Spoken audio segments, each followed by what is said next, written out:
ngoan tôi chị chùm này đã chùm này ảnh ngoan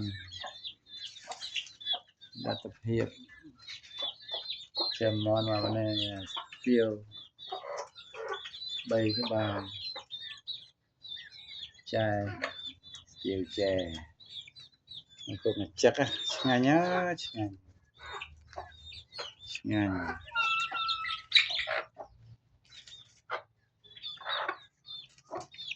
ngay nhá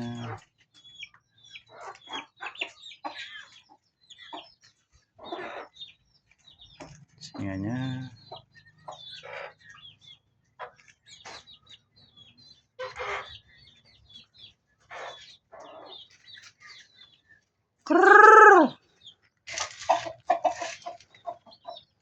នេះពួកក្រុមចំទើតូចចូ